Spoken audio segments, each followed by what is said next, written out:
Bezrat Hashem Yitbarach, le shiur sera dit pour le refresh les mains de mon papa qui est présent à ce shiur, que je vous refresh les mains Bekarov, ainsi qu'à mon cher Shmuel Eliaou Ben Suzy Sarah, et ainsi que à mon beau-père Fradji Ben Alizak, et que je vous refresh les mains.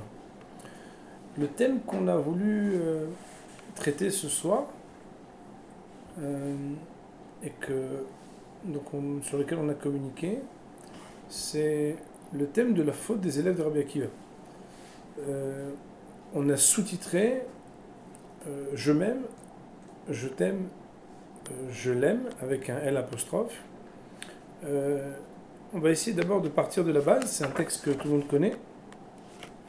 Et puis je partagerai avec vous en particulier un commentaire du Maharal, que j'ai étudié à nouveau dernièrement dans son introduction sur le livre Tiferet Israël, que je trouve être très très inspirant. Comme on le sait, dans la période du Homer qu'on est en train de traverser,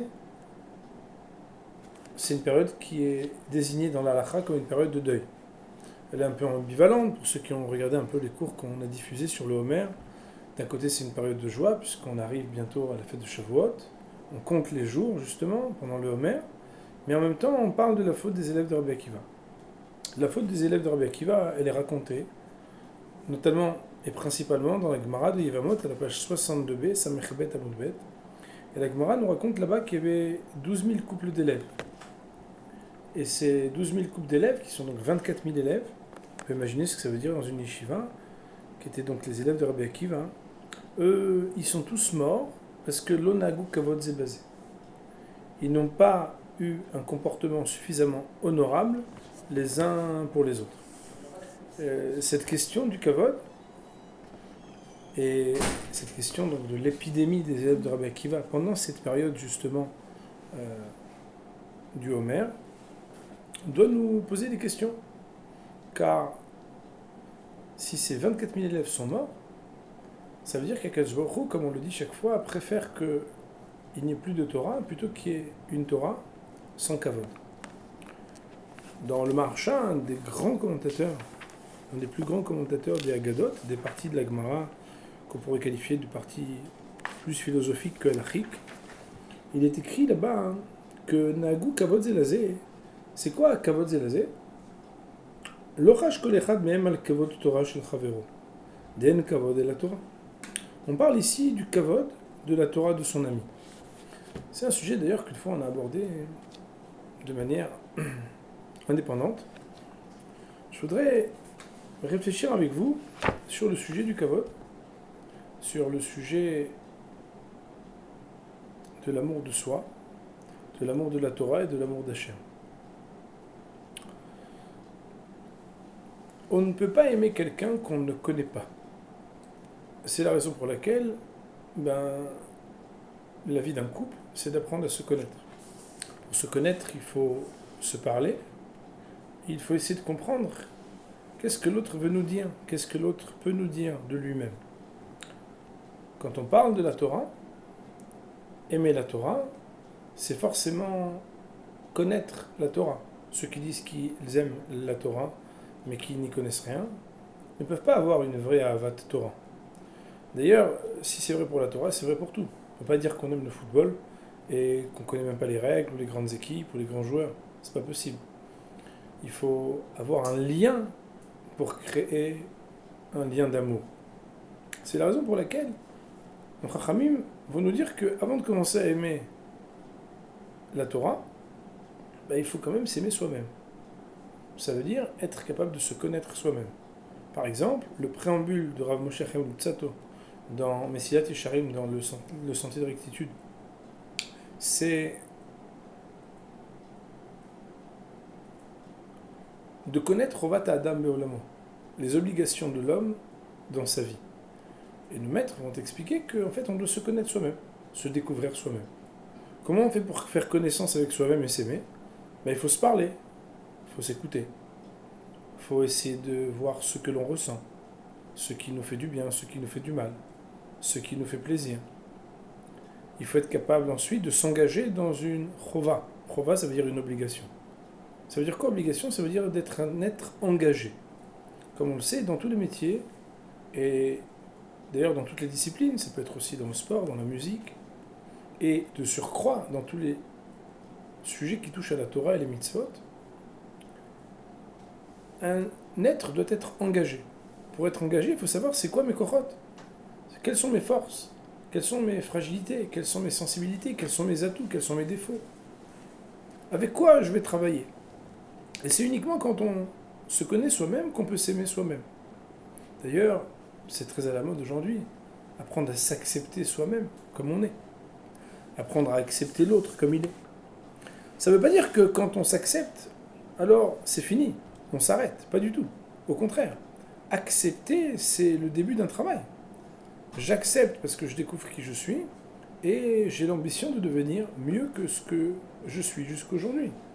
De la même manière, c'est pas parce qu'on accepte l'autre avec ses défauts qu'on ne doit pas avoir l'audace, le courage de le suggérer d'avancer, de changer ses relations avec moi.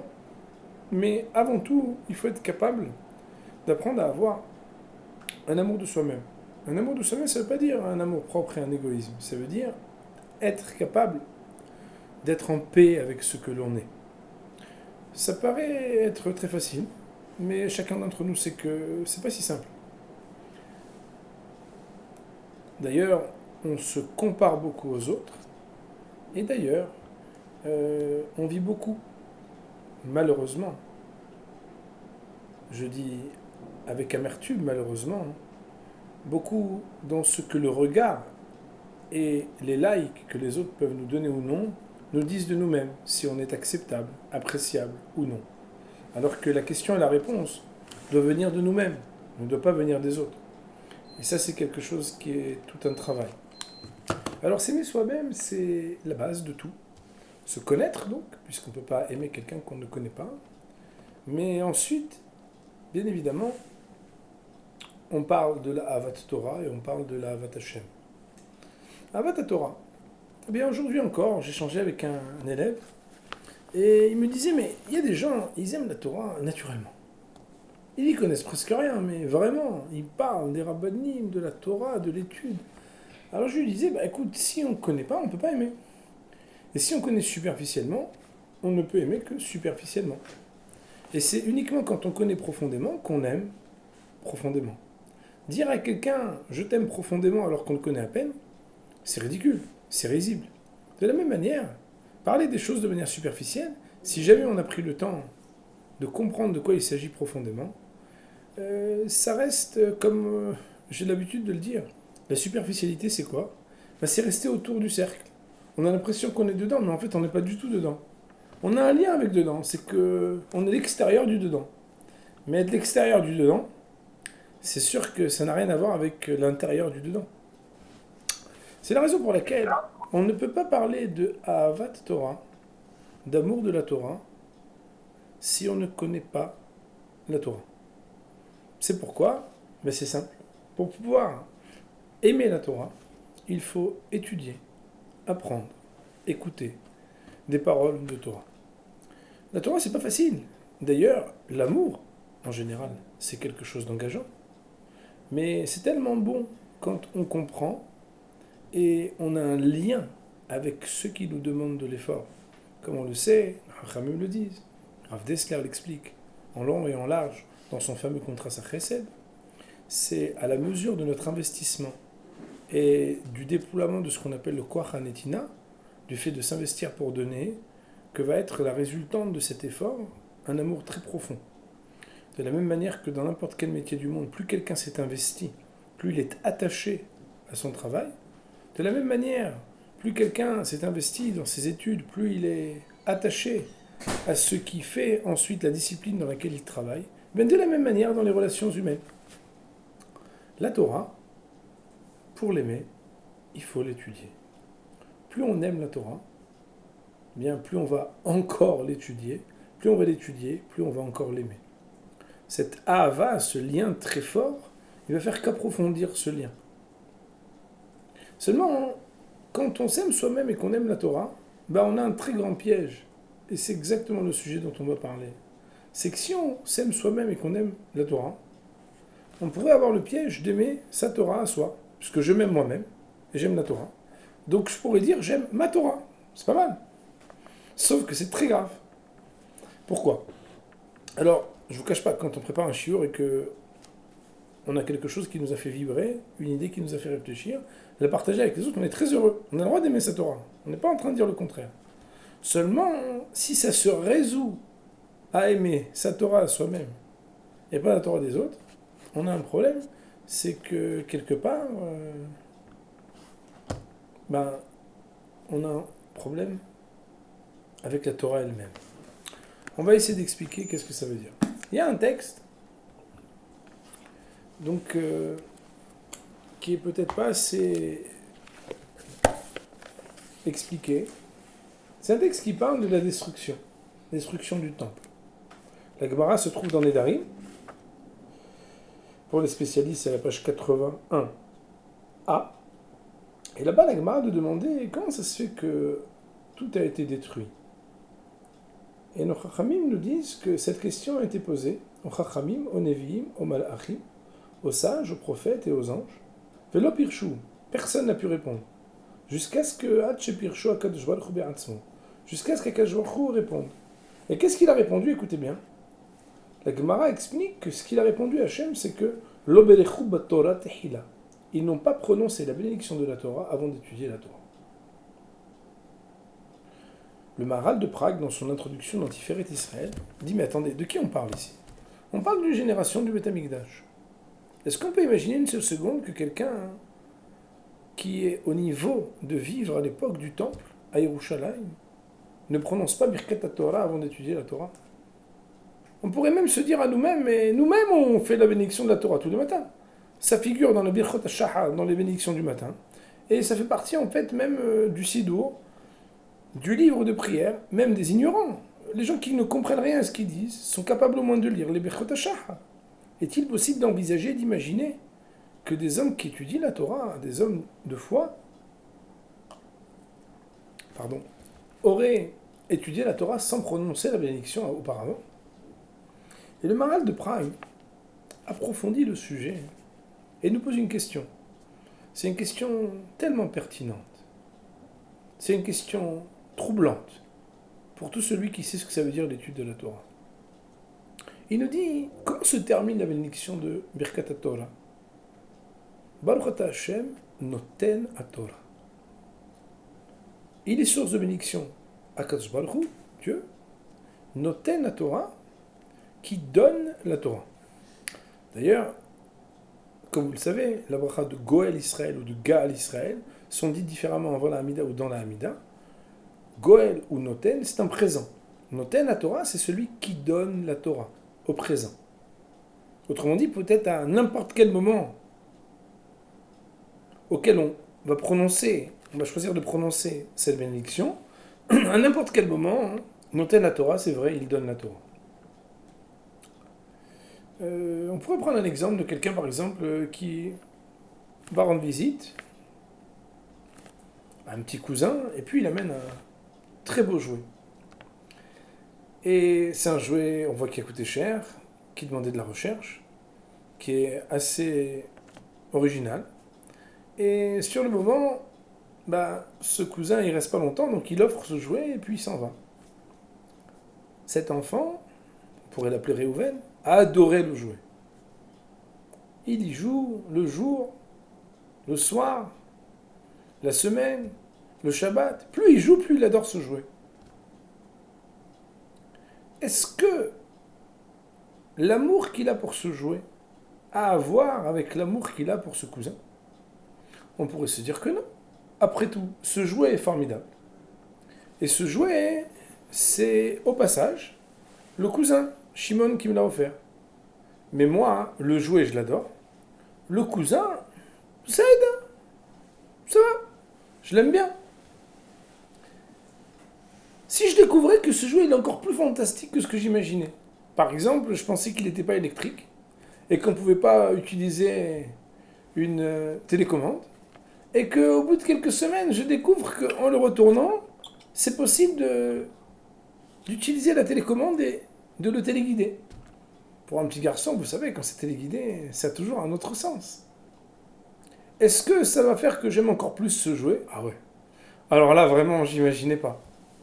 Est-ce que pour autant, ça va faire que je vais me dire, ah, je l'aime encore plus ce cousin Réhouven? Pardon, ce cousin Shimon? Pas forcément. Mais pourtant, c'est lui qui me l'a offert. Il me l'a offert et il en a acheté un qui était télécommandé. Et bien évidemment, on pourrait imaginer que si ce jouet faisait partie d'une collection et qu'après, finalement, c'était une pièce qui pouvait faire partie d'autres choses encore et encore, eh bien, l'amour grandit de ce que je découvre. Plus je connais, plus je peux aimer le jouet que j'ai reçu. Et pourtant, cet amour ne va pas forcément faire que je vais grandir dans mon amour pour celui qui me l'a offert. C'est bien pour ça, Mori Verbotai, que la bénédiction de Birkat Torah sur la Torah, qui est l'Oulé Toratecha Sha'ashu'ai, qui est le jouet du Ham Israël, le plus beau jouet. D'ailleurs, les tablettes, on fait comme ça, dans la Gemara, on fait comme ça. Il faut savoir que la bénédiction, c'est Baruch Hashem Noten Torah. On ne parle pas du jouet, mais on parle de celui qui nous a donné le jouet. Et le Maharal de Prague va nous dire que l'erreur de celui qui étudie la Torah et qui aime l'étude de la Torah, c'est que parfois quand il aime la Torah, mais cet amour pour la Torah, écoutez bien les mots, je pense que je vais les lire parce que la première fois que je les ai étudiés de longues années, je pense que si c'était pas écrit, j'aurais jamais imaginé que ça puisse être vrai. Et pourtant j'aime beaucoup la Torah et je n'étais pas assez averti de ce qui est écrit ici. Il dit le Rav, qui a tamid hacham libo davek la Torah qui haviva Torah lomdea. Écoutez bien les mots. Ubishvila avatam la Torah, je vais les traduire bien sûr. Davarze mesaleka avatam makom besha'aze shebahem lilmod. Ki kaasher bahem lilmod Torah ve'avatam el Torah. En belimud shelahem ahava el Hashem yitbarach bema shenatan Torah. Ki en ahava l'shnayim. Quand des personnes étudient la Torah, parfois l'amour de l'étude de la Torah va faire de l'ombre à l'amour qu'on doit avoir pour le Noten Torah.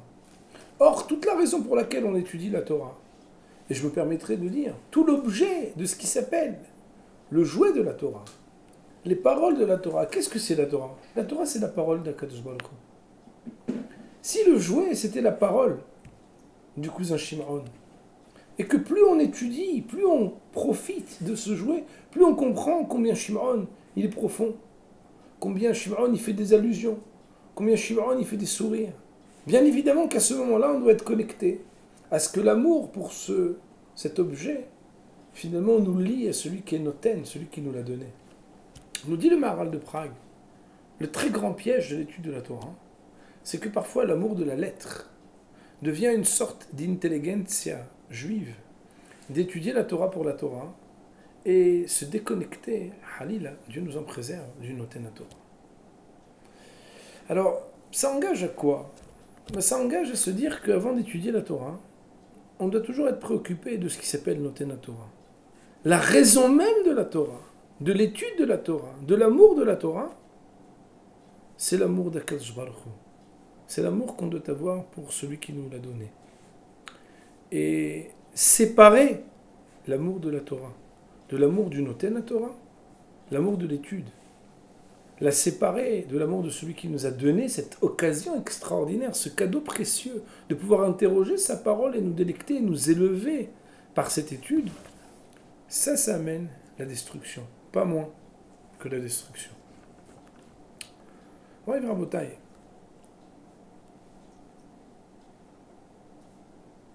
Quand quelqu'un a de l'amour propre, ça veut dire qu'il s'apprécie, ça veut dire qu'il a découvert qu'il a des qualités, qu'il a une mission, qu'il a des défauts qu'il doit corriger. Quand quelqu'un découvre la Torah, il apprend à apprécier cette Torah. La Torah n'est pas un sujet personnel. La Torah, c'est la parole d'Hachem. Si quand j'étudie la Torah, je dois être concerné par l'amour d'Akadosh Baruch Hu, bien quand je vois quelqu'un d'autre qui étudie la Torah, Qu'est-ce qu'il est en train de faire, cette autre personne? Qu'est-ce qu'elle est en train de faire? De se préoccuper de l'amour d'Akadosh Baruch Hu. Le Maharal de Prague nous dit sur ce fameux verset, chez les Sfaradim, on dit Vezot Torah, Asher Samoshe Lifnei Bnei Israël. On lève le Sefer Torah, la fameuse Agba, vous savez, quand on lève ce Sefer, et on regarde donc la lecture qui va être lue ou qui vient d'être lue selon les usages Sfaradim ou Ashkenazim. Et là, le texte nous dit voilà la Torah que Moshe Rabbeinu a placée l'Ifnei Bnei Israël, devant les Bnei Israël. Nous dit le Maharal de Prague. Pourquoi on dit l'Ifnei Bnei Israël? C'est parce que la Torah, elle est proposée à chacun. Aux Hachamim et à ceux qui sont moins Hachamim. On aurait pu imaginer qu'il y a uniquement les religieux, les barbus, ceux qui sont dans les yeshivot, dans les koïlélim, qui doivent étudier la Torah, et les autres peuvent les soutenir, les admirer, mais de l'extérieur, n'est-ce pas? Pas du tout. Vezot Torah asher sam Moshe lifnei bnei Israël. Devant chacun, il est proposé la possibilité extraordinaire d'étudier la Torah. D'ailleurs, ça fait un peu peur, puisque vous savez que la Torah est engageante. Mais on y prend goût. Et quand on se rend compte, quel que soit notre niveau, quel que soit notre niveau de pratique, notre niveau d'application des mitzvot, qu'on a quelque chose à dire, quelque chose qui nous fait ressentir un lien, dès qu'on s'assoit et qu'on écoute un cours de Torah. D'ailleurs, j'imagine parfois c'est un peu gênant, parce que on a du mal à dire qu'on apprécie. Je me rappelle une expérience très intéressante il y a 2 ans, ou un peu plus. Je m'étais retrouvé à Paris, et je devais rencontrer quelqu'un, et je lui ai dit, si on se rencontre, moi, mon travail, c'est d'enseigner la Torah. Le minimum, c'est qu'on prenne comme ça une petite demi-heure et qu'on étudie. Alors la personne, bon, elle a eu un peu de mal à dire oui, mais elle a dit oui. Je suis venu avec un document, je ne lui ai même pas demandé de mettre la kippa, il l'a mise, mais c'était pas forcé, comme vous savez. Il n'y a pas une obligation stricte, tant qu'on ne dit pas le nom d'Hachem et qu'on ne se déplace pas, de porter la kippa quand on étudie la Torah, même si bien sûr c'est recommandé, n'est-ce pas? Et on a commencé à étudier. Et puis, bon, on a posé des questions, on a lu, tac, tac, c'était sympathique, intéressant, une Gemara. Et puis, à un moment, ce monsieur me dit, attendez, mais ça m'engage à quoi, Rav? Alors je lui ai dit, vous avez peur de kiffer, là? Je lui ai dit, vous avez peur de changer votre vie? C'est vos vacances, c'est votre voiture, qu'est-ce qui vous gêne? C'est votre Shabbat? Il était un peu embarrassé. En fait, Vezot Torah, Asher sam Moshe lifnei bnei Israël, chaque juif a une part dans la Torah. Et c'est pourquoi, en fait, quand quelqu'un d'autre étudie la Torah, quand il a un rapport sain à l'étude de la Torah, je devrais le regarder que de la même manière que quand moi j'étudie la Torah, je dois être attaché, pas seulement à ce cadeau qui m'a été donné, mais à celui qui m'a donné ce cadeau. De la même manière, quand quelqu'un d'autre étudie la Torah, peut-être différemment, peut-être à un autre niveau, je dois être capable aussi de me dire qu'il est lui aussi attaché à Kadosh Baruch Hu. Et cet attachement à Kadosh Baruch Hu, ben, il mérite mon amour, il mérite mon respect. Alors,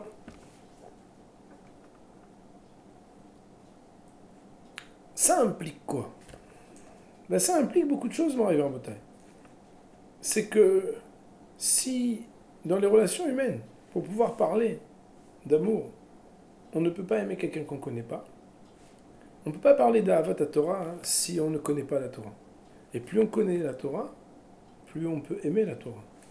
Mais ça veut aussi dire que quand on parle de Ahavat Hashem, l'amour d'Akadosh Baruch Hu, eh bien, on ne peut pas parler d'amour d'Hachem si on ne le connaît pas.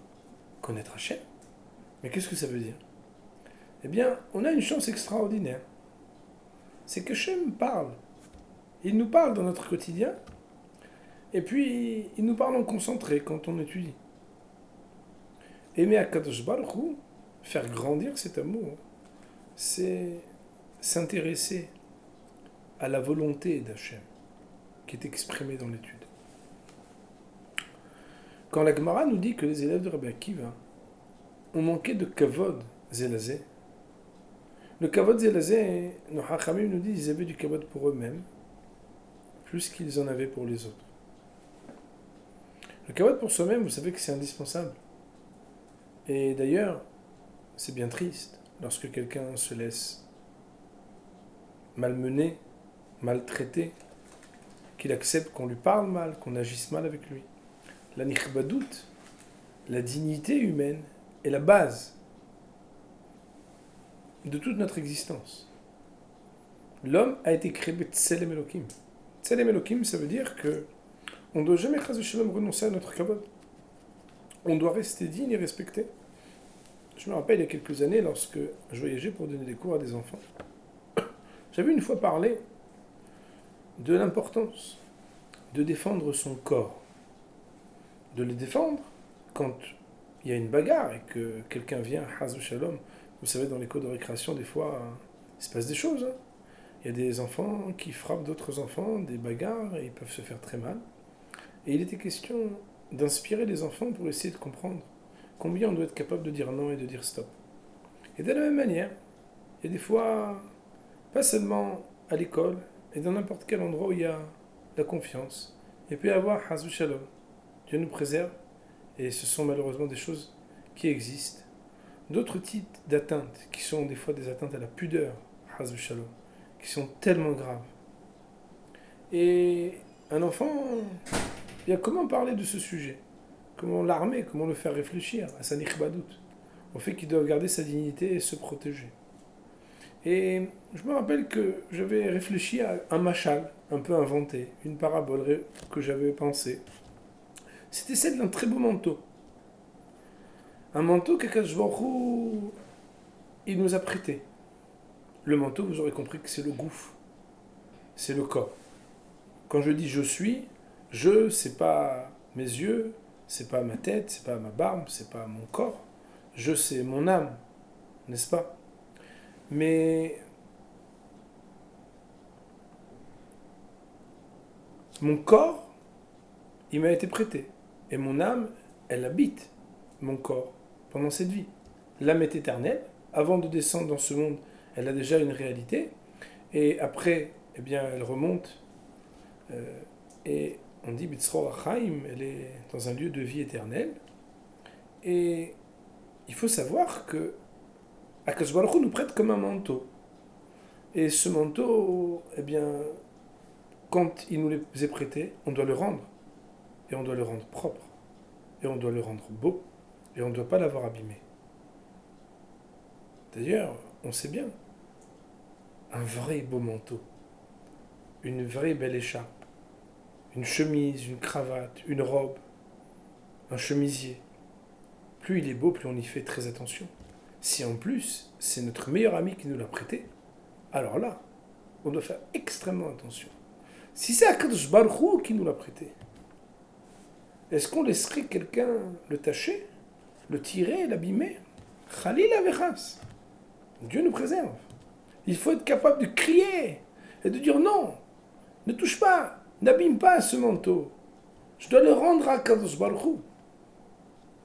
De la même manière, j'avais dit de manière parabolique, car c'est complexe de parler de ces choses-là directement, plus explicitement avec les enfants, qu'il y a sur ce manteau un diamant, une pierre précieuse. Cette pierre précieuse, c'est tout ce qui s'appelle la tsniout. Ce sont les parties du corps qui sont des parties pour lesquelles là, c'est la partie qui est la plus élevée. C'est la partie de la kedusha. Si déjà le manteau, on doit le protéger, alors, oi va voy, combien de fois plus on doit crier, se défendre pour garder la nikhbadout?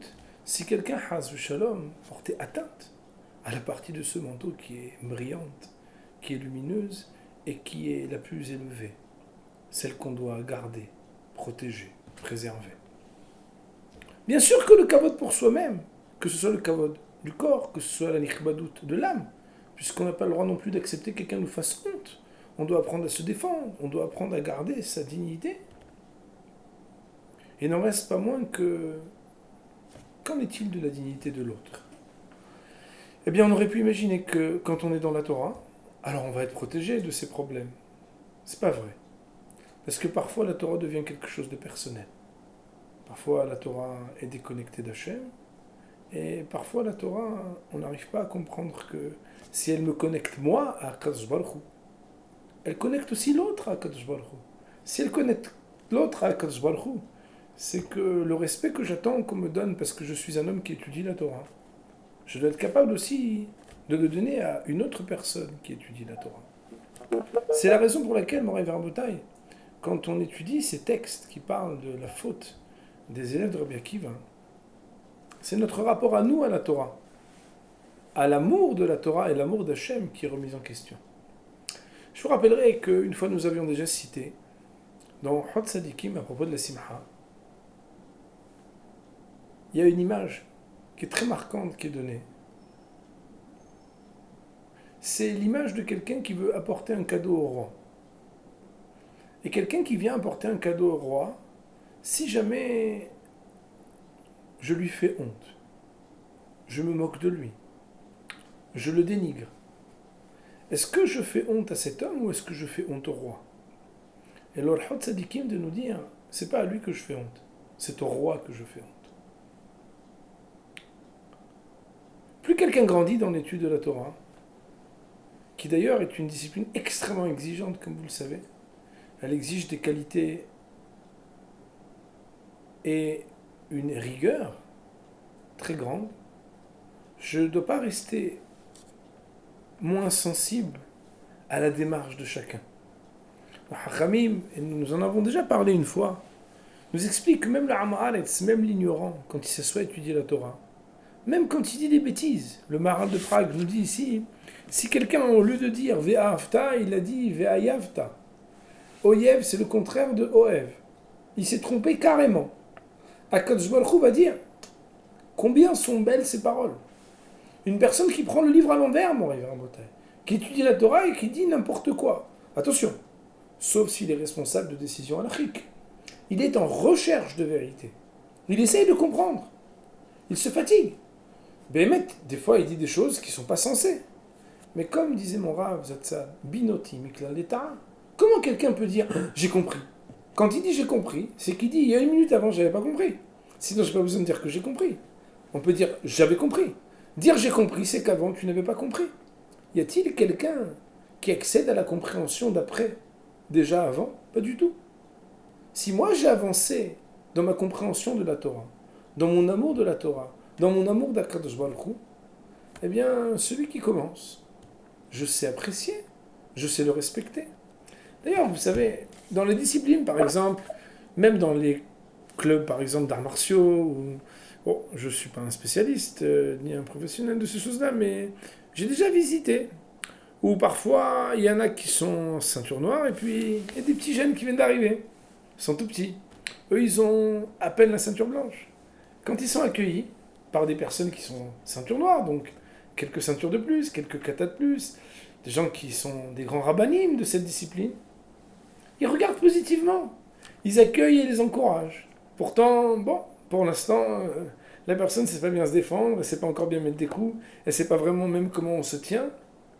Mais comme il avance avec amour dans la même direction, on est capable de lui donner aussi de cet amour. Éve Omer, cela veut dire qu'en définitive, si mon amour de la Torah, il me demande à moi de me respecter, il me demande, pour pouvoir avoir l'amour de la Torah, d'étudier la Torah. Et comme on l'a dit, on ne doit pas rentrer dans la faute dont le Maharal parle au début de Tiferet Israël. On doit avoir aussi l'amour d'Hachem quand on étudie la Torah. Parce que ne pas parler d'Akadosh Baruch Hu, ne pas penser à Akadosh Baruch Hu quand on étudie la Torah, c'est manquer à son devoir, comme on l'a expliqué tout à l'heure. Eh bien, ça veut aussi dire alors que notre étude de la Torah doit absolument nous faire progresser à l'amour des autres personnes qui étudient la Torah. Une fois, un de mes rabbanim m'a dit quelque chose de très juste. Il m'a dit, mais comment quelqu'un qui aime la Torah peut-il manquer d'amour pour ceux qui étudient la Torah ? Et je ne sais pas si vous voyez, mais les gens qui étudient la Torah, nous sommes exposés à beaucoup de critiques. Il faudrait qu'on soit des malachim, tous des anges. Et des fictions séminaires, on leur dit, au bout de 2 ou 3 mois. Alors qu'est-ce que tu as appris là-bas ? Tu fais pas encore tout le ménage, la vaisselle, tu fais pas des télim, tu fais pas tout à la maison. Alors qu'est-ce qu'on t'apprend? Comme si, quoi, quelqu'un qui étudie la Torah, on vient bébikoret avec un esprit critique tellement aiguisé. Mais pourtant, si on aime la Torah, on doit aimer ceux qui s'appellent les Bnei Torah, ceux qui étudient la Torah. Ah, ils sont pas parfaits. Et pourquoi? Les gens imparfaits, il en manque ailleurs. Qui est parfait? Mais on est au moins dans le perfectionnement. C'est la raison pour laquelle, mon rêve Rabotai, notre question à nous, tous, quand on étudie ces thèmes qui parlent de Kavod Zelazé, c'est de me dire, mais finalement, quand on étudie la Torah, on étudie la Torah pour soi, on étudie la Torah vis-à-vis d'Akadosh Baruch Hu, dans notre lien avec Hachem. Est-ce qu'on grandit dans notre lien de Kirvat Hachem, Bikirben, du lien avec Akadosh Baruch Hu à l'intérieur de nous? Et puis finalement, quand on rencontre des personnes autour de nous qui étudient la Torah, quelle attitude est-ce qu'on a?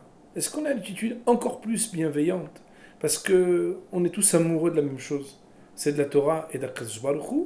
Ou bien non? On pourrait se dire que notre Torah à nous, notre lien à nous, il est important et celui des autres, Hazvi Shalom, il le serait moins. C'est la raison pour laquelle, quand j'ai voulu intituler ce titre, Avat Torah, Avat Hashem et Avat Israël, c'est qu'en définitive, ce sont des liens indissociables.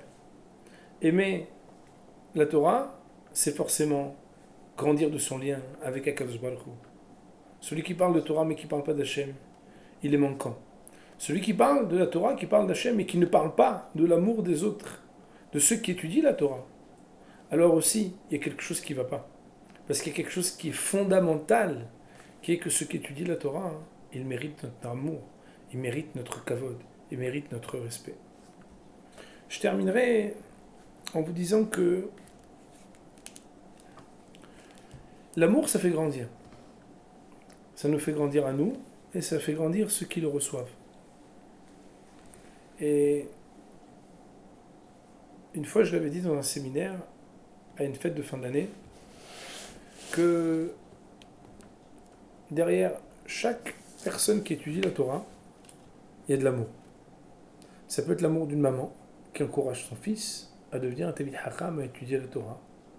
Ça peut être l'amour de l'épouse qui encourage, qui écoute, qui admire celui qui est son mari et qui va étudier la Torah. Et sans cet amour et cette estime de la Torah, ne sortent pas des enfants Talmidei Chachamim. Le texte de la Gemara de Nedarim qu'on a cité nous dit que s'il y a des gens qui sont des Talmidei Chachamim et qui parfois n'ont pas des enfants Talmidei Chachamim, sans vouloir les juger ni faire de généralité, c'est parfois qu'il n'y a pas assez d'amour d'Hachem et d'amour de l'autre, et que l'amour de la Torah, s'il est mal pris, il peut amener à faire de l'ombre sur d'autres amours.